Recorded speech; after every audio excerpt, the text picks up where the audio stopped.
Hello दोस्तों, कैसे हो आप सभी। आशा है बहुत अच्छे होंगे। दोस्तों आज हम बात करने वाले हैं मंगल ग्रह की। ठीक है, मंगल ग्रह की बात करने वाले हैं। यानी कि मंगल ग्रह की बात करेंगे। इससे पहले हमने दो चार ग्रहों के बारे में बता दिया था, डिटेल में बताया था, लेकिन इसमें भी हम डिटेल में बात करेंगे।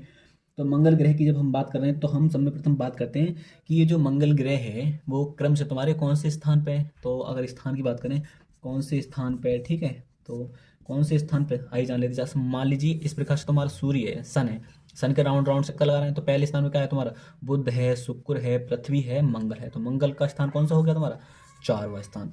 तो कौन सा स्थान हो गया तुम्हारा, चारवा स्थान हो गया। ठीक है, यानी कि हिंदी में बोलूँ तो चौथा स्थान। ठीक है, हिंदी में बोलूँ तो चौथा स्थान हो गया किससे, सूर्य से। कैसे, सूर्य से तुम्हारा चारवा स्थान हो गया इसका। अगर मैं बात करूं कि मंगल ग्रह सूर्य के चारों ओर कितने दिन में घूम लेता है, यानी कि परिक्रमण की बात करूं, ठीक है, परिक्रमण की बात करूं अगर मैं, कि मंगल ग्रह का जो परिक्रमण काल है वो कितना है, यानी कि 687 दिन है।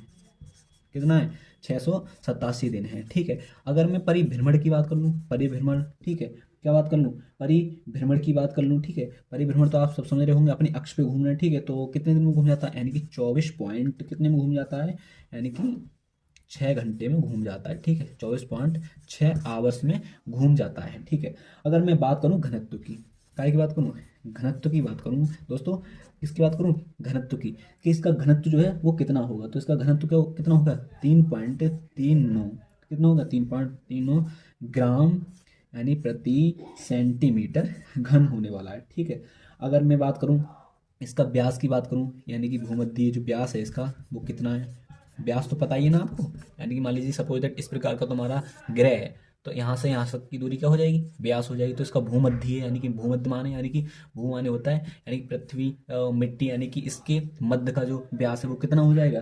तो व्यास की बात कर लें, यानी कि 6794 किलोमीटर है। ठीक है, कुछ जगह डिफरेंट भी दिखाते हैं, मान लीजिए कुछ जगह यानी कि 6700 यानी कि 79 किलोमीटर दिखा देते हैं, यानी थोड़ा बहुत डिफरेंट दिखाते हैं, लेकिन उसकी कोई टेंशन लेने वाली बात नहीं है। ठीक है, और अगर हम बात करें अब,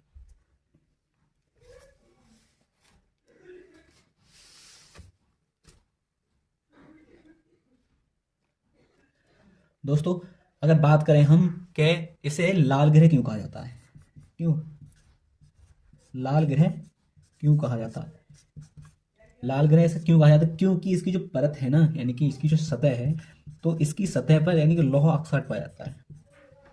क्या पाया जाता है यहाँ पर, इसकी सतह पर लौह ऑक्साइड, यानी कि लौह ऑक्साइड पाया जाता है, इसीलिए हम इसे रेड प्लैनेट कहते हैं। ठीक है, इसीलिए इसे रेड प्लैनेट कहते हैं, इसीलिए इसे रेड प्लैनेट कहते हैं। अगर मैं उपग्रह की बात करूं दोस्तों, कि इसके जो उपग्रह हैं वो कितने उपग्रह हैं, तो आपको पता है कि इसके जो उपग्रह हैं यानी कि मंगल ग्रह के, तो दो उपग्रह हैं, कौन सा है, एक है डोवोस, क्या है, एक है तुम्हारा डोवोस और एक है तुम्हारा फोवोस।